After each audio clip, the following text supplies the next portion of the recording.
దానిలో ఉన్న ఆ చీకటంతా, ఆ దురాత్మలంతా, ఆ చీకటి శక్తులన్నీ నాలోనికి వచ్చేసి ఆ సమాధుల మీద నేను పనుకునేవాడు. బస్సుల కిందకి, లారీల కిందకి బండ్లు వెళ్ళిపోయి 5 సార్లు యాక్సిడెంట్ జరిగింది. నాకు టాబ్లెట్లు, మందు, గంజి అన్ని హెవీ అయిపోయి అలాంటి డకాటీలతో వాళ్ళకి కరెంటు పోలు అది తగిలి ఖచ్చితంగా చచ్చిపోయే మొక్కలు అయిపోయేదేమో భయంకరంగా అలా ఆ యాక్సిడెంట్ అలా జరిగింది. నాకన్నా ఒక 5 సంవత్సరాలు పెద్దన్న ఒక వయసు అమ్మాయిని నేను ప్రేమించాను. అమ్మాయి లేకపోయినా మాట్లాడకపోయినా ఏదో ఊహల్లోనికి వెళ్ళిపోయి తన కోసం బతికితే చాలు అనుకొని ఆ లోక ప్రేమకు నేను అలా ఆకర్షితుడిని అయిపోయి తన వయసున్న తన ఒక వ్యక్తితో వాడితో ఫోన్ మాట్లాడుతూ నా ఫోన్ కట్ చేస్తూ ఉంటే నేను తట్టుకోలేకపోయేవాడు. అందరికి నేను భారం అయిపోయి నన్ను ఎవరు ప్రేమించరు నాలాంటి వాడు. నా జీవితాన్ని పూర్తిగా పాడు చేసుకున్నాను. నేను దేనికి పనికిరాని వాడిని అయ్యా. నాకు బతకాలని ఆలోచన లేదు.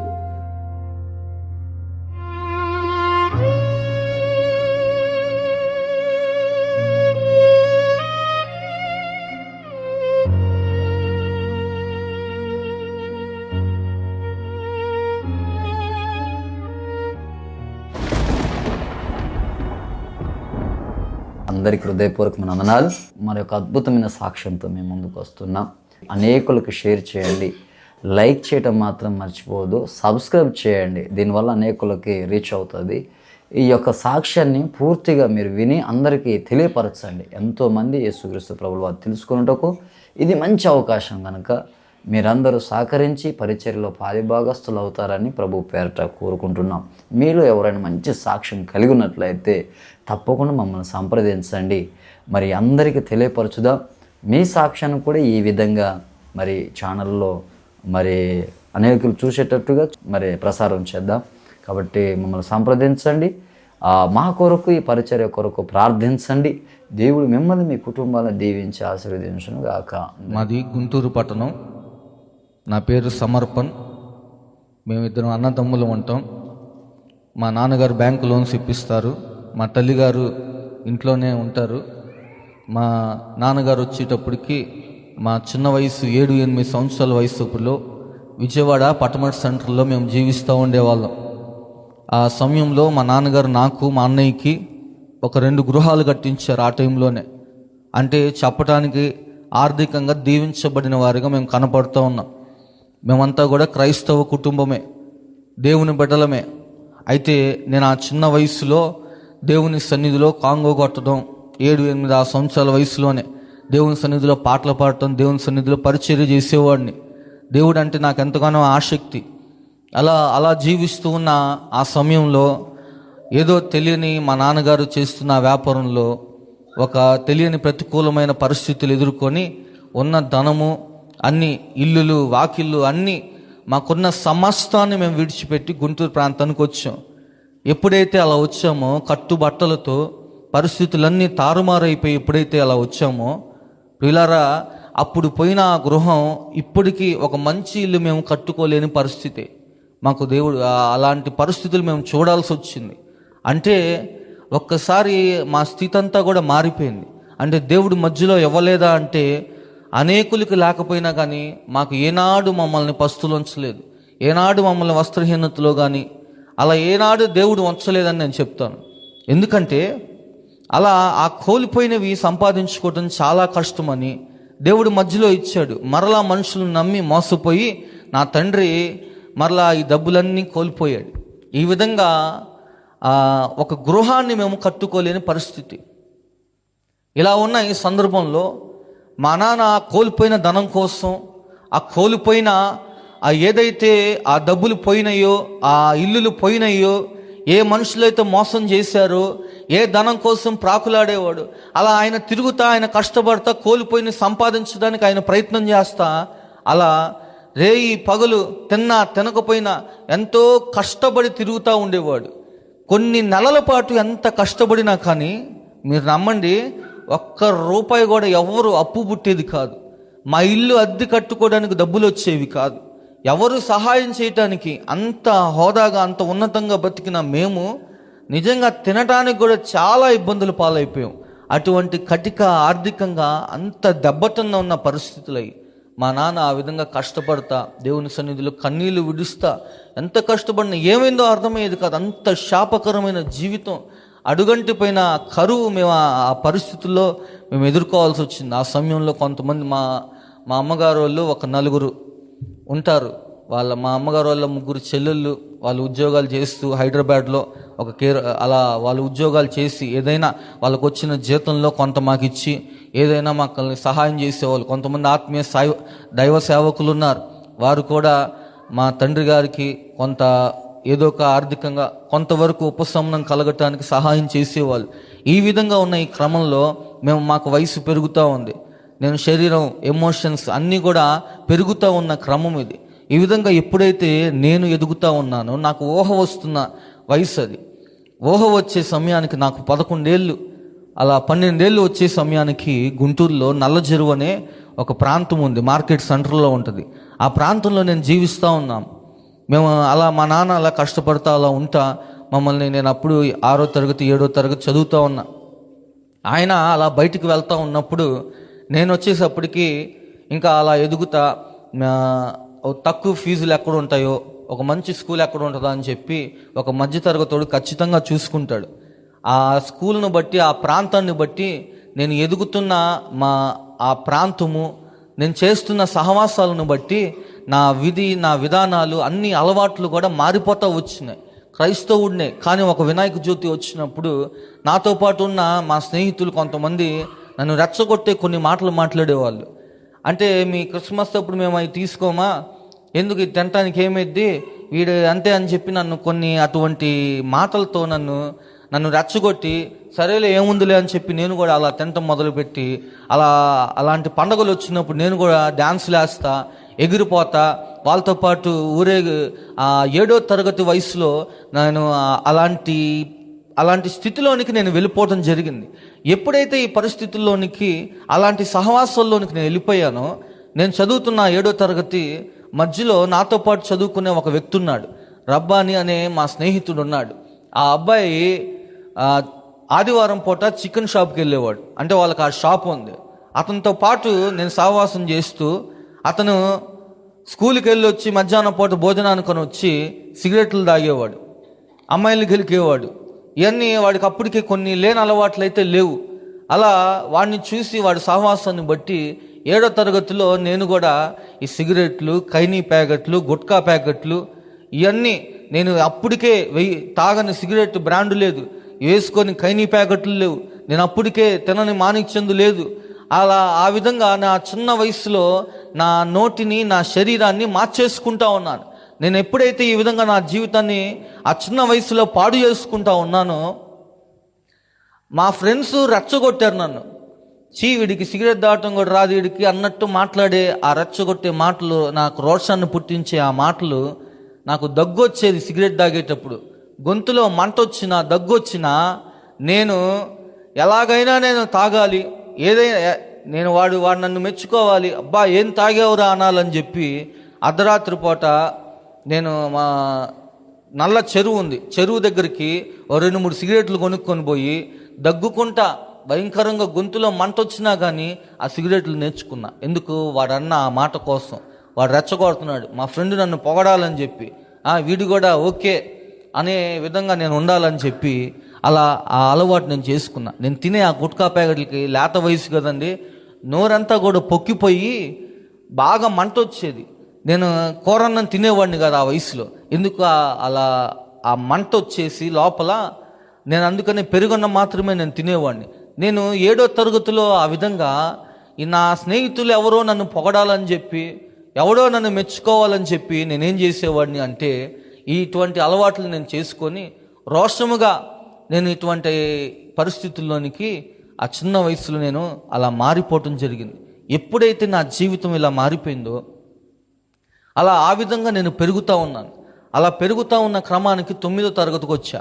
ఎప్పుడైతే ఈ 9వ తరగతిలోనికి నేను వచ్చానో, ఈ 9వ తరగతి అలా వచ్చేటప్పటికి మా స్నేహితులే, ఇంట్లో చిన్నవాడని అన్నీ కోల్పోయి ఉన్న పరిస్థితి. ఇంట్లో ఎవరైనా బంధువులు వచ్చినా, ఆత్మీయ స్నేహితులు వచ్చినా, ఎవరైనా దైవ సేవకులు వచ్చినా కానీ, అరే కొనుక్కో అబ్బాయి, చాక్లెట్లో బిస్కెట్లో కొనుక్కో చిన్నోడిని అని చెప్పి వాళ్ళు ఇస్తే, ఆ డబ్బులన్నీ నేను ఇప్పటికే అలవాట్లు చేసుకున్నాగా నా స్నేహితులకు ఖర్చు పెట్టేవాడిని. అలా నా స్నేహితులు ఖర్చు పెడతాం ఇవన్నీ చూసి ఆ 9వ తరగతిలో నా ఫ్రెండ్ అన్నాడు, మామ మందేద్దాం రా, డబ్బులు తీసుకొని రా అన్నాడు. మా తాతయ్య నాకే డబ్బులు ఇస్తాడు, ఎవరైనా సేవకులు వచ్చినా నాకే డబ్బులు ఇస్తారు, ఏదైనా కొనుక్కో అని. ఆ డబ్బులన్నీ సరే వేద్దాం మావా అని చెప్పి 9వ తరగతిలో మందు తాగటం నేర్చుకున్నాను. ఈ అలవాట్లన్నీ 7వ తరగతి నుంచి 9వ తరగతి వరకు అన్ని అలవాట్లు నేర్చుకొని నాకు ఇంకా చదువుకోవాలనే ఆలోచన పోయింది. నన్ను అడిగేవాళ్ళు చిన్నప్పుడు, ఏమవుతావురా నువ్వు పెద్ద అయినప్పుడు అంటే, నేను పలానా డాక్టరు, పలానా యాక్టర్, ఇంజనీర్ ఏదో ఒకటి చెప్తారు. నేను కూడా అలా ఏం చెప్పేవాడిని అంటే, నేను డాక్టర్ అవుతానని చెప్పా.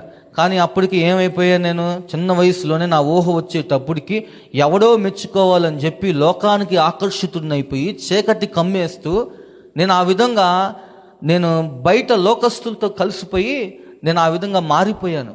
నా ఎయిమ్స్ అన్నీ పోయినాయి, నాకు ఒక దర్శనం పోయింది, చదువుకోవాలనే ఆసక్తి పోయింది. బాగా చదివేవాడిని, కానీ ఆ సమయంలో ఏమైపోయింది, చదువుకోవాలనే ఆలోచన బొత్తిగా నాలో పోయింది. ఆ చెడు సాంగత్యం అలాంటి నాకంటే వయసుకు మించిన వాళ్ళతో నేను చేసేవాడిని. చదువుకోరా నాయనా అంటే నేను వెళ్ళి స్కూల్కి అని చెప్పి వెళ్ళి నా స్నేహితులతో వెళ్ళి ఇలా తిరిగేవాడిని. ఆటోలో బండ్ల మీద తిరుగుతా, ఈ చెరువులమ్మ తిరుగుతా, ఇంకా ఈ అలవాట్ల కోసం అని చెప్పి డబ్బులు తీసుకొని వెళ్ళి వాళ్ళతో వీళ్ళతో ఎంజాయ్ చేస్తా అలా ఉండేవాడిని. ఇలా చదువుకోబుద్ధి కాక ఏముందులే, ఎవడైనా కష్టపడినా దేనికోసం కష్టపడతాడు, తినటానికే కదా. ఎవడైనా చదువుకున్న దేనికోసం, ఉద్యోగం కోసం, ఉద్యోగం దేనికి, డబ్బుల కోసం, డబ్బులు దేనికి, ఈ ఇల్లు పోషించబడటానికి, తినటానికి, వాళ్ళు ఉన్న సరదాలు ఎంజాయ్ చేయటానికే కదా అనే ఈ ఆలోచన నాలో పడిపోయి ఏ పని చేసుకుంటే డబ్బులు రావు, క్యాటరింగ్కి వెళ్ళేవాడిని. నేను క్యాటరింగ్కి వెళ్ళి మా ఫ్రెండ్తో పాటు వెల్డింగ్ పనులు కానీ వెళ్ళి ఇలా ఈ పిచ్చి పిచ్చి పనులన్నికీ నేను వెళ్ళిపోయేవాడిని. అంటే చక్కగా ఉండాల్సిన నా బతుకుని నేనే పాడు చేసుకుంటా వస్తూ ఉన్నా. ఆ విధంగా సాతానుడు మరెవరు, మీ అమ్మ నాన్న ఎవరు పట్టించుకోవట్లేదా అంటే, ఎందుకు పట్టించుకోరు? మా నాన్న చూస్తే బయటికి వెళ్తూ ఉన్నాడు, మా అమ్మ చూస్తే ఇంట్లో ఉంది. మా అమ్మ ఆ విధంగా, వాళ్ళకేం తెలుసు, బయటకు రారు. ఏదో పిల్లలకి ఏదైనా వండి పెట్టాలి, ఏదైనా చేసి పెట్టాలి అనే ఇటువంటి ఆలోచనతో నా తల్లిదండ్రులు ఉన్న ఆ సమయంలో, నా తండ్రి బయటికి వెళ్ళి కష్టపడుతూ ఉన్న సమయంలో సాతానుడు నన్ను ఏం చేశాడయ్యా అంటే, ఈ విధంగా లాగేశాడు ఊరిలోనికి. ఈ విధంగా వల వేసి నన్ను బయటకు లాగేస్తూ ఉన్నాడు చిన్న వయసులో. ఇది సాతానుడు యొక్క ప్రణాళిక ఆ విధంగా ఉంది. కాబట్టి ఎలాగో ఇవన్నీ చూసి నా స్నేహితుడు, అరే నువ్వు ఇలా ఉండవాకురా, నువ్వు బాగా చదువుతావు, నువ్వు ఎందుకురా వాడితో తిరుగుతున్నావు, వీడితో తిరుగుతున్నావు అని చెప్పి నన్ను గద్దించి నిజంగా 10th క్లాస్లో నన్ను జాయిన్ చేశాడు. అలా గాలికి తిరుగుతానే అట్లా కొట్ట అప్పుడప్పుడు స్కూల్కి వెళ్ళి, వాడు ఫస్ట్ ఇయర్ చదువుతున్నాడు, నేను 10th క్లాస్ చదివి ఎట్లా కొట్ట పాస్ అయ్యా. వాళ్ళ దాంట్లోనే వీళ్ళ దాంట్లోనే చూసి అందరూ అనుకున్నారు, వీడు అసలు పాస్ అవుడు, వీడు అట్లా పాస్ అవుతాడు, వీడింత గాలోడి చిన్న వయసులో ఈ నేషాలు వేస్తున్నాడు వీడని చెప్పి అందరూ అనుకున్నారు. కానీ అలా పాస్ అయ్యేటప్పటికి నాలో ఒక కాన్ఫిడెంట్ వచ్చింది. ఏం కాన్ఫిడెంట్ వచ్చిందంటే, సరే నా సరదాలు నేను, నా ఎంజాయ్మెంట్స్ నేను చూసుకుంటా, నాకు ఇష్టం వచ్చినట్టు నేను బతుకుతా, ఎగ్జామ్స్ అప్పుడు నేను చదువుకొని రాయగలుగుతాను అన్న ఈ కాన్ఫిడెన్స్తో పాస్ అయ్యాను కదా. ఈ ఆలోచన నాలో ఎప్పుడైతే వచ్చిందో, గుంటూరు ఇంటర్మీడియట్ ఆంధ్ర క్రిస్టియన్ కాలేజీలో నేను జాయిన్ అయ్యాను. ఎప్పుడైతే ఈ కాలేజీలో జాయిన్ అయ్యానో, 90s వీళ్ళు చదువుకునే గొప్ప గొప్ప వాళ్ళు అక్కడ చదువుకొని ఉన్నత స్థాయిల్లో ఉన్న వాళ్ళు అక్కడ ఉన్నారు. కానీ నేను ఎప్పుడైతే అలా నేను జాయిన్ అయ్యేటప్పటికి ఆ కాలేజ్ బాగోలేదా అంటే బాగానే ఉంది. గవర్నమెంట్ కాలేజ్ అయితే అన్నీ కూడా నా సరదాలకి, నా జలసాలకి అనుకూలముగా ఉండే అన్నిటిని నేను వెతుక్కుంటూ ఉంటా. ఇప్పుడు నేను ఎంజాయ్ చేయాలి లైఫ్, ఇప్పుడు పోతే ఈ లైఫ్ పోతే మళ్ళీ ఎక్కడ వస్తుంది అని చెప్పి అప్పటికే నేను చూడని, ఈ స్కూలింగ్లోనే నేను చూడని అలవాటు లేదు, చెయ్యని వ్యవహారాలు లేవు.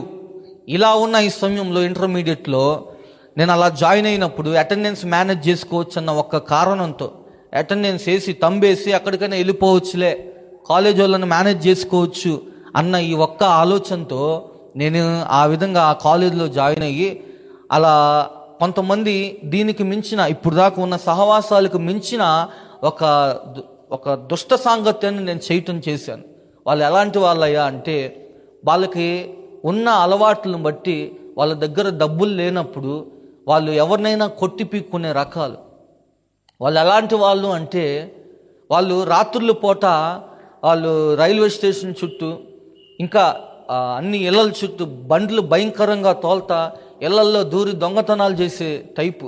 వాళ్ళ బండ్లకి పెట్రోళ్ళు, బట్టలు అన్నీ A to Z వాళ్ళకి కావాల్సినవన్నీ దోచేసుకునే టైపు. అలాంటి డకాటీలతో వాళ్ళకి లేకపోతే ఎవరినైనా కొట్టి పీక్కుంటారు. ఎందుకు ఇలా చేసేవాళ్ళు అంటే వాళ్ళకున్న అలవాట్లు అటువంటి. ఏం అలవాట్లు అంటే గంజాయి తాగే అలవాటు ఉండాలి, మత్తు బిళ్ళలు వేసుకుంటారు భయంకరంగా, ఇంజక్షన్లు బొడు చేసుకుంటారు భయంకరంగా. ఇటువంటి అలవాట్లు కలిగిన ఇటువంటి స్నేహాలు, అటువంటి సహవాసులతో నేను ఫ్రెండ్షిప్ చేయటం జరిగింది. ఎప్పుడైతే ఇటువంటి ఫ్రెండ్షిప్ నా జీవితంలోకి వచ్చిందో, ఎప్పుడైతే నేను తొలిసారి ఇంటర్మీడియట్ ఫస్ట్ ఇయర్లో ఈ గంజాయి అనే ఈ అలవాటు నా జీవితంలోకి నాకు వచ్చిందో, ఎప్పుడైనా త్రాగినోడైనా తోలుతూ ఉంటాడు, తాగినోడైనా ఆ వాసన కంపోస్తూ ఉంటుంది, కానీ ఈ ఎవరి దగ్గర వాసన రాదు.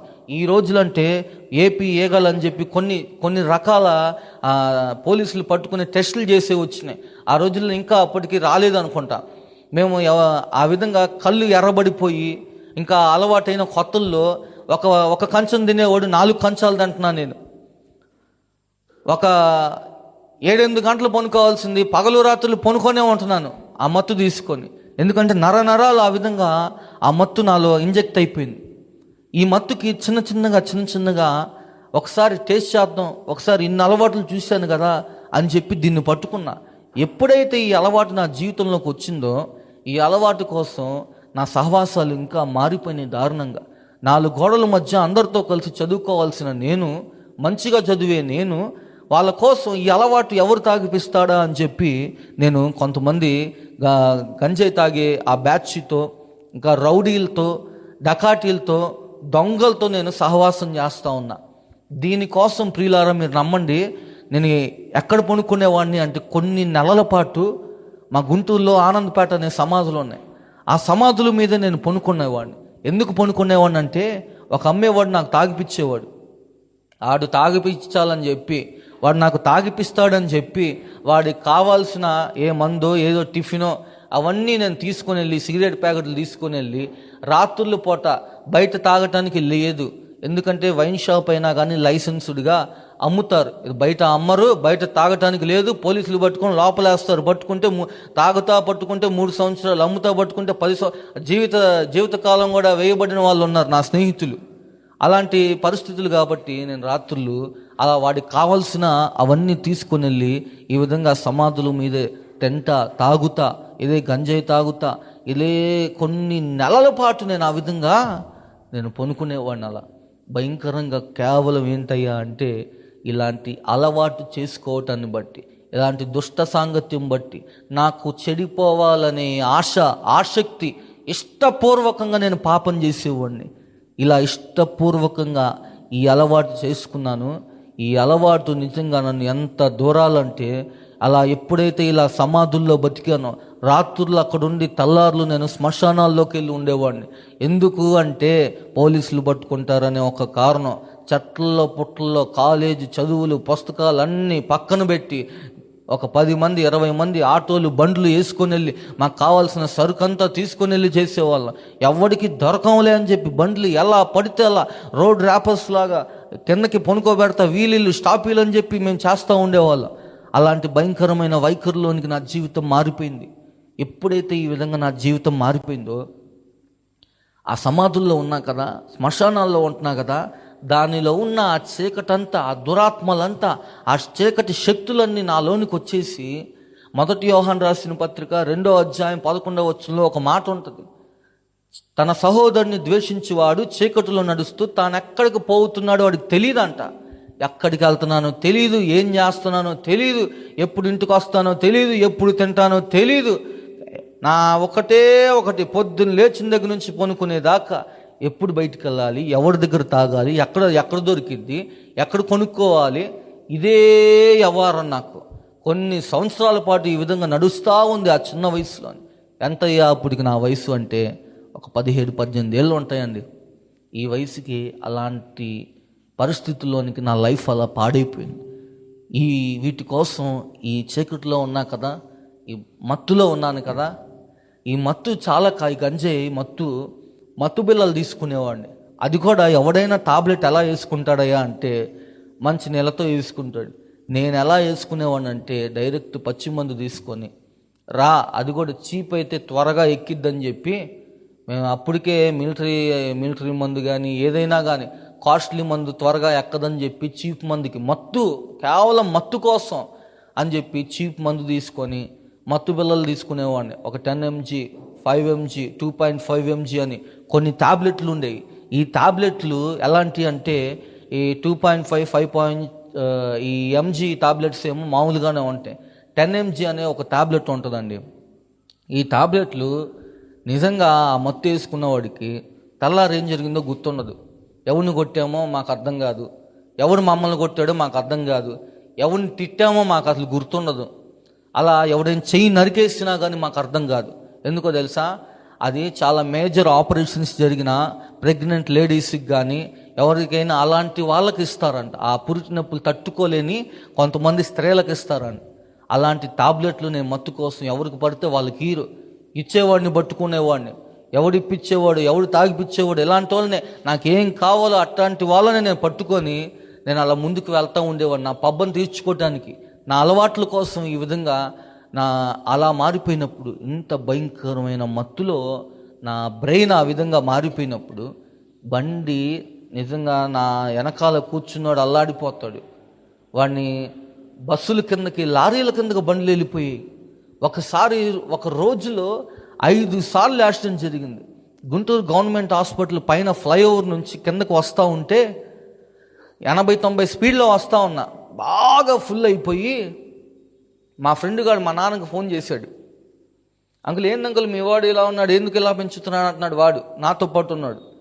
ఇవన్నీ నేను నాకు టాబ్లెట్లు, మందు, గంజాయి అన్నీ హెవీ అయిపోయి భయంకరంగా వస్తున్నా. ఇలా వస్తూ ఉంటే గుంటూరు ఫ్లైఓవర్ నుంచి అలా 90 స్పీడ్లో వస్తూ ఉంటే ఒకటి పరిగెత్తుకుంటూ పోయాడు. అది కరెక్ట్గా ఎక్కడంటే మార్చురీ ముందు అక్కడ పనిచేసే ఆ దురాత్మలు వాడి ద్వారా వాడు పరిగెత్తడం బండి కొట్టడం అండి. ఆ చివరి గోడ దాకా ఇంకా దాటినట్టుంది. నేను బండి మీదే ఉన్నా, ఇలా పొనుకొని రాసుకుంటా వెళ్తూ ఉంది బండి ఇలా రాసుకుంటా వెళ్తూ ఉంది. ఆగట్లేదు, బ్రేక్ కొట్టినా ఆగట్లా, ఆపుకోవాలన్నా ఆగట్లా. ఇలా వెళ్ళిపోతున్న సినిమాల్లో జరిగినట్టుగానే జరిగింది. ఇలా అయిపోయింది. ఎవరో చెయ్యి పెట్టినట్టు ఆ స్తంభం దగ్గర ఆగాను. ఆ స్తంభం దగ్గర ఆగినప్పుడు ఎవరో దేవుడే చెయ్యి పెట్టాడు. ఆపినట్టు కరెక్ట్గా ఇక్కడికి రాగానే ఆగిపోయింది. అది కరెంటు పోలు, బాగా అది తగిలి ఖచ్చితంగా చచ్చిపోయేవాడిని. ఆ రోజు తలకాయ మొక్కలు అయిపోయేదేమో, అంత భయంకరంగా అలా ఆ యాక్సిడెంట్ అలా జరిగింది. ఇవన్నీ కల్లారా మా నాన్న చూస్తూ ఉన్నాడు. వెనకాల నుంచి కాకేస్తున్నాడు. అరే ఆగురా ఆగురా ఆగురా అంటే అసలు వినిపించుకునే స్టేజ్లో ఆ మైండ్ నాకు అసలు లేదు. అసలు నాకు ఇలా ఉన్న ఇవన్నీ నా చుట్టూరు జనాలన్నీ గుంపుగూడిపోయారు. అందరు లైవ్లో చూస్తూ ఉన్నారు. చూస్తే తాగున్నా అందరు జనాలు చూస్తున్నారుగా. పోలీసులు ఎత్తుకెళ్తారు, కేసు అయిపోయిద్దని మా నాన్న నా బండి తీసి పక్కన పెట్టించి ముందు ఆయన బండి ఎక్కించుకున్న హాస్పిటల్ తీసుకుని వెళ్ళాడు. రోజుకి దెబ్బ మీద దెబ్బ, ఇదిగో ఇప్పటికీ కనపడుతూ ఉంది. ఇది దెబ్బ మీద దెబ్బ. ఎందుకు అవుతుందో, రక్తం ఎందుకు వస్తుందో, ఎందుకు ఇటువంటి గాయాలు అవుతున్నాయో నాకు అర్థం కావట్లా. దాన్ని దాటుకొని తెల్లారి మామూలయ్యాను. మరలా బస్సు కండి, ఇది బస్సు కూడా 70-80 స్పీడ్లో వెళ్తూ ఉంది. సిటీలో వెళ్తూ ఉంటే బండి ఎట్ట వంకరగా తిప్పుకుంటా వచ్చి దీనికి రాసుకుంటూ పోయాను. నేను రాసుకుంటానే వెళ్ళా. బస్సు కన్నా స్పీడ్గానే రాసుకుంటూ వెళ్ళా.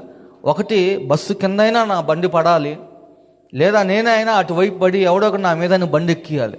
కానీ ఆ రోజు కూడా నేను ఎందుకో రక్షించబడ్డా. అసలు ఏమీ కాలేదు, బండి కింద పడలేదు, ఏం పడలా, ఇటు అనుకొని మామూలుగా వెళ్ళిపోయా.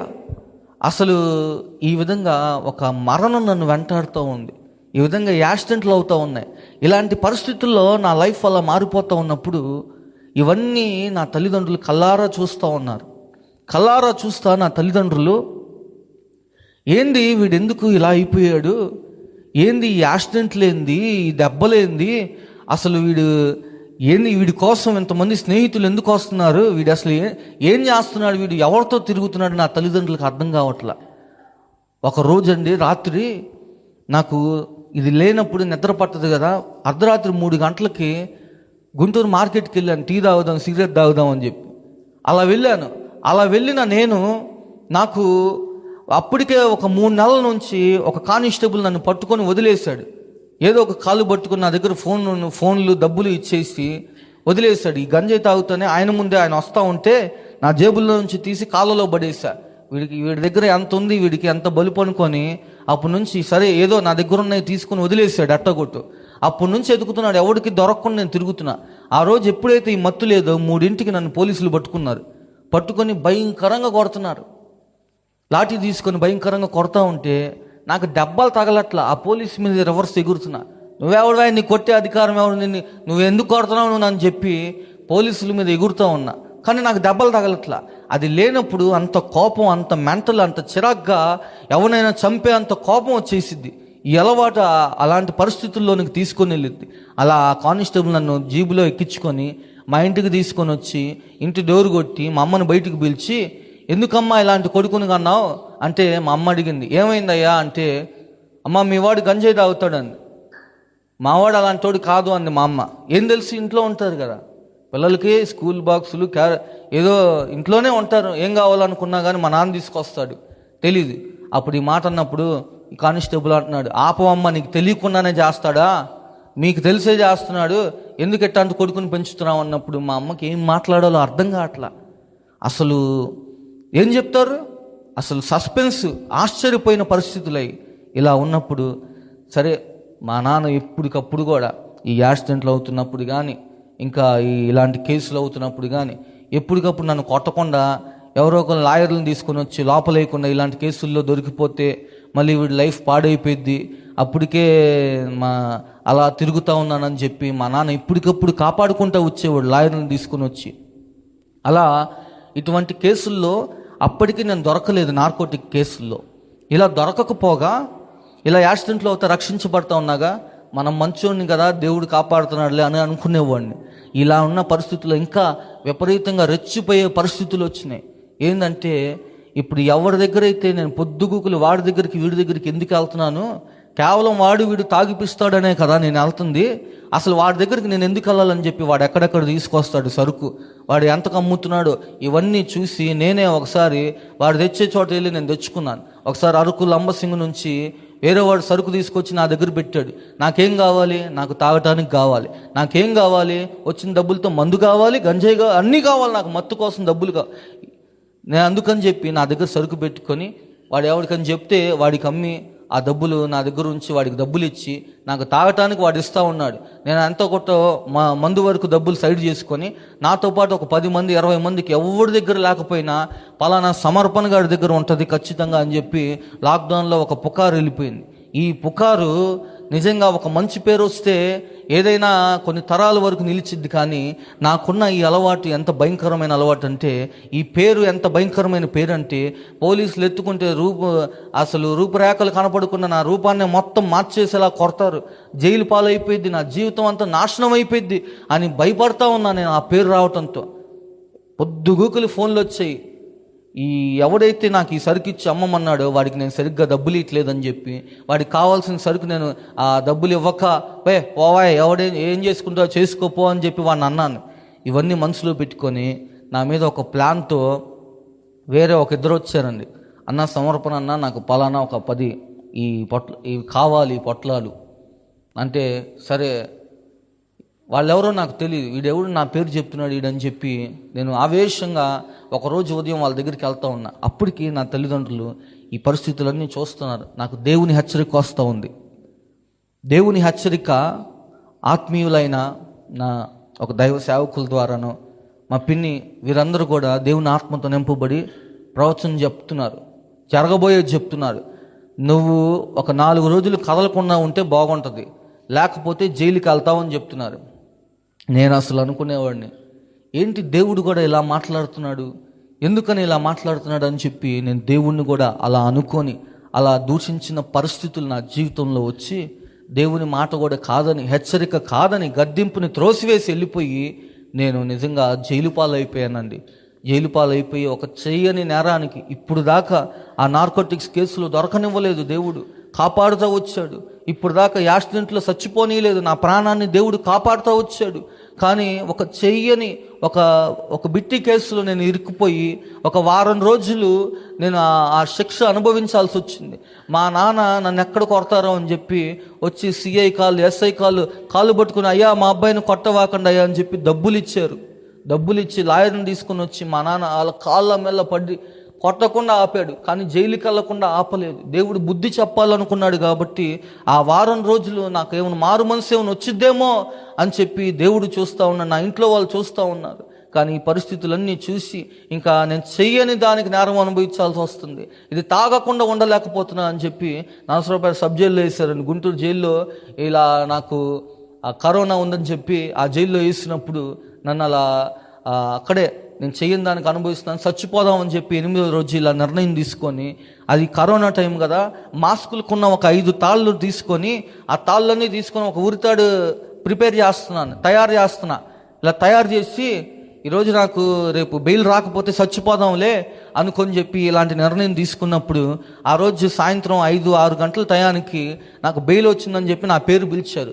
ఎప్పుడైతే నా పేరు పిలిచారో నాకు ఏదో తెలియని సంతోషం, ఏదో సాధించిన విధంగా అట్లాంటి సంతోషం నాకు వచ్చింది.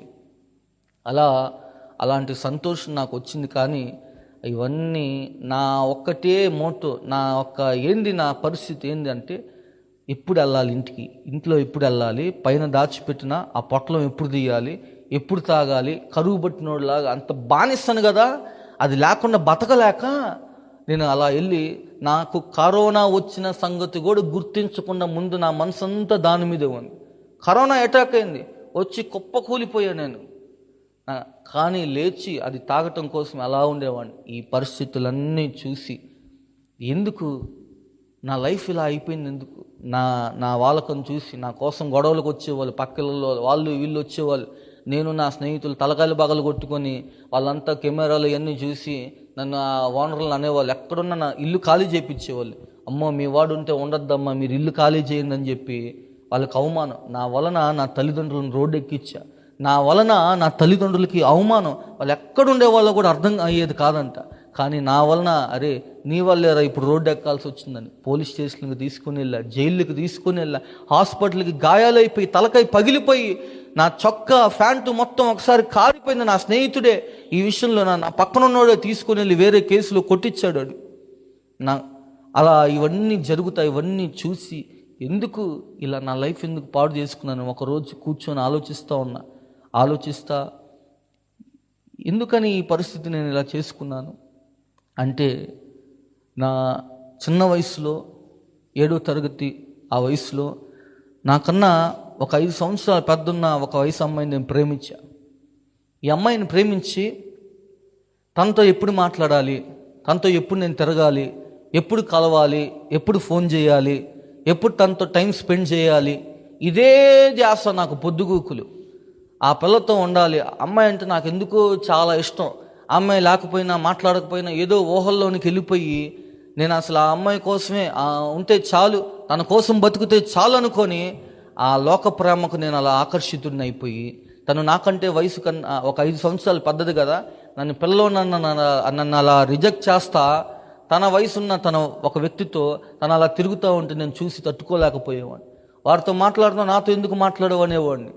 అంటే ఈ విధంగా నాకు ఆ చిన్న వయసులో ఇలాంటి మనసు వచ్చి తను నా ముందు ఈ విధంగా తిరుగుతా నన్ను కాదని వాడితో ఫోన్ మాట్లాడుతూ నా ఫోన్ కట్ చేస్తూ ఉంటే నేను తట్టుకోలేకపోయేవాడు.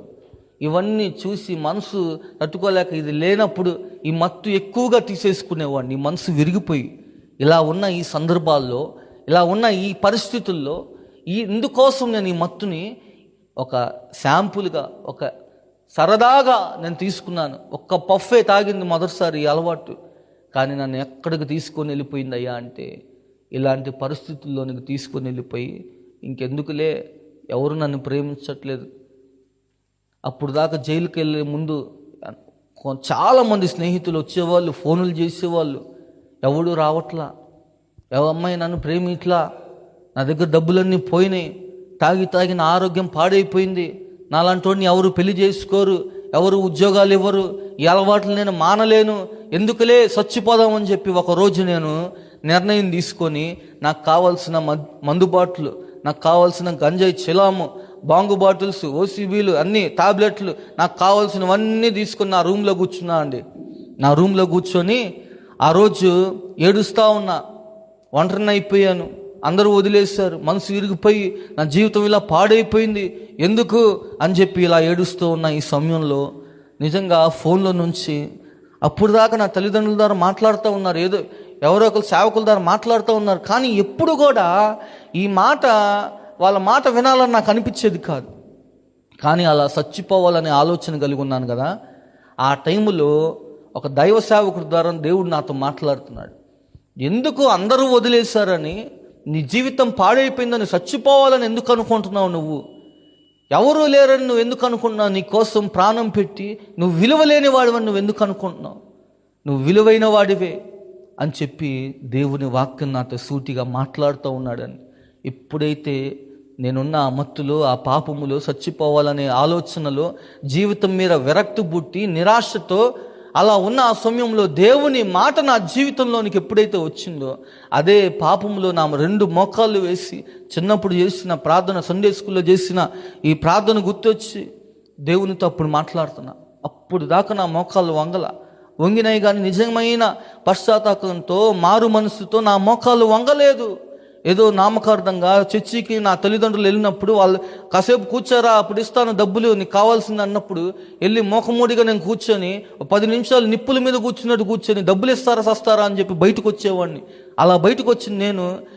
కానీ అలాంటి సమయంలో చచ్చిపోదాం అనుకున్న ఈ సమయంలో నా మోకాళ్ళు వేసి, ప్రభువా అందరూ నన్ను విడిచిపెట్టారు, అందరికీ నేను భారం అయిపోయా, నన్ను ఎవరు ప్రేమించరు, నా లాంటి వాడు, నా జీవితాన్ని పూర్తిగా పాడు చేసుకున్నా, నేను దేనికి పనికిరాని వాడిని అయ్యా, నాకు బతకాలని ఆలోచన లేదు, నాకు అసలు నూతన జీవితం ఇస్తావా అని చెప్పి ఆ రోజు దేవునికి నా జీవితాన్ని అప్పచెప్పుకున్నా. ఎప్పుడైతే నా జీవితాన్ని అప్పచెప్పుకున్నానో, నా 2 చేతులు పైకెత్తినప్పుడు ఆకాశమందున్న దేవుని ఆ నీతి సూర్యుని వెలుగు నా మీద ప్రకాశిస్తుంటే, నా 2 చేతులు ఎత్తి దేవుని సన్నిధిలో నా పాపాలు ఒప్పుకున్నా. అయ్యా నేను పాపినయ్యా, అయ్యా నన్ను క్షమిస్తావా అయ్యా, నా జీవితాన్ని మారుస్తావా అయ్యా, నీకోసం బతుకుతానయ్యా అని అన్నప్పుడు నిజంగా నాలో ఒక భారమంతా తొలగిపోయింది. ఎప్పుడు నా జీవితంలో రాని సంతోషం ఆ రోజు దేవుడి పరిశుద్ధాత్మ ద్వారా నా పాపాలు ఒప్పుకోలు జరిగి నాలో ఉన్న భారమంతా తొలగిపోయినప్పుడు ఆ పరిశుద్ధాత్మ దేవుడు నాలో సంతోషాన్ని పుట్టించాడు. ఏ మందులో, ఏ సిగరెట్లో, ఏ అమ్మాయిల్లో, నా కోసం అమ్మాయిలు వెనకాల వచ్చేవాళ్ళు, కారుల్లో తిరిగేవాడిని. ఎందుకు? ఆ అమ్మాయిల కోసం, నా కోసం కొంతమంది వచ్చేవాళ్ళు. మా నాన్న బాగా డబ్బులు సంపాదిస్తాను, అలా అయినా ట్రాప్ చేద్దామని కొంతమంది, అలా ఒక 4-5 నా కోసం వచ్చేవాళ్ళు. ఏ అమ్మాయిలో కానీ, ఏ వ్యసనాల్లో కానీ, దేనిలో కానీ రాని సంతోషం ఆ రోజు నిజంగా నా ఒంటి మీద ఉన్న చొక్కా ఇప్పి ఎగరేస్తూ నేను గంతులు వేశానండి ఆ రోజు. అది పరిశుద్ధాత్మ దేవుడు నా జీవితంలో బతుకు మీద ఆశ కోల్పోయిన నాకు ఆయన కోసం బతకాలనే ఆశ నాలో పరిశుద్ధాత్మ దేవుడు ఆ రోజు కలిగించాడండి. ఈ రోజుకి ఆ ఆశ నన్ను ఈరోజు ఇక్కడ నిలబెట్టింది. ఆ ఆశ నన్ను ఇంకా ఎప్పుడు చచ్చిపోవాలనే ఆలోచనలోనికి రానిలేదు. ఆ బంధకాలు, ఆ సంఖ్యలు అన్నీ తెగిపోయినాయి ఆ రోజు నాకు. ఆ రోజు నుంచి దేవుడు మాట్లాడాడు కదా, మాట్లాడటంతో దేవుని మాట మీద నాకెంతో, అసలు ఇంత మాట్లాడే దేవుణ్ణి, అయ్యా ఇంతకాలం నీ మాట కాదని చెప్పి దేవుడి సేవకు పిలుస్తూ ఉంటే మాట కాదనుకొని నా లైఫ్ అన్నట్టు నేను తిరిగాను. అంత డంబంగా తిరిగినప్పుడు కానీ దేవుడు నన్ను విడిచిపెట్టలేదు. దేవుడు విడిచిపెట్టకపోగా నేను బైబిల్ కాలేజీకి వెళ్ళా. దేవుని మాట నచ్చి మాట్లాడుతూ ఉన్నాడు. ఏం మాట్లాడుతున్నాడు అంటే, సేవకుల ద్వారా మాట్లాడాడు. నీ నోట నా మాట ఉంచుతా అని బైబిల్ తీసా, ఎప్పుడు చదవలా. బైబిల్లో కూడా అదే మాట కనపడింది, నీ నోట నా మాట ఉంచుతాను, యెషయా గ్రంథంలో ఉంది. ఈ మాటలన్నీ దేవుడు నాలో ఈ విధంగా మాట్లాడుతా నిజంగానే నా నోట ఆయన మాట ఉంచి నాలో ఒక నూతన వ్యక్తి, నూతన సృష్టిగా నేను మార్చబడి దేవునితో సహవాసం చేస్తా. నా జీవితాన్ని సంపూర్ణంగా నా దేవుడు మార్చి నిలబెట్టాడు ఈరోజు మీ అందరి ముందర. హల్లెలూయా. ఆ విధంగా దేవుడు ఈరోజు మీ ముందర నన్ను నిలబెట్టాడు. ఏందయ్యా నిన్ను మార్చింది అంటే, యేసు ప్రభు పాపులను రక్షించుటకు క్రీస్తు ఈ లోకమునకు వచ్చి ఉన్నాడు. ఆయన అది నమ్మదగినది, పూర్ణ అంగీకారము, యోగ్యమైనది అని చెప్పి 1 తిమోతికి రాసిన పత్రిక 1:15 ఈ మాట ఉంది. లూకాసు వార్త 19:10 నశించిన దాన్ని వెతికి రక్షించడానికి వచ్చాడని దేవుడు ఈ మాటలన్నీ విన్నప్పుడు నా జీవితం పరిశుద్ధాత్మ ద్వారా దేవుని ప్రేమ రోమా 5:5 ప్రకారం నా మీద కుమ్మరించబడింది. ఆ ప్రేమకు పాత్రుడినై, ఆ కృపకు పాత్రుడినై నేను ఈరోజు సజీవుల లెక్కలో ఉండటం మాత్రమే కాదు, నా లాంటి పాడైపోయిన వారిని అనేకులు మార్చడానికి నన్ను ఒక సాధనముగా దేవుడు ఈరోజు మీ ముందర నన్ను నిలబెట్టాడు. హల్లెలూయా. ఇది నా జీవితంలో దేవుడు చేసిన ఉన్నతమైన మేలు. ఇది నాలాంటి వారు అనేకులు మార్చబడాలని, ఇలాంటి పరిస్థితుల్లో ఉన్న ఎటువంటి త్రాగుబోతులనైనా, ఎటువంటి వ్యభిచారులనైనా, ఎటువంటి వ్యక్తులనైనా నా దేవుడు మార్చగలుగుతాడని సజీవ సాక్షిగా ఈరోజు మీ ముందర నన్ను నిలబెట్టుకొని దేవుడు మీకు చూపిస్తా ఉన్నా.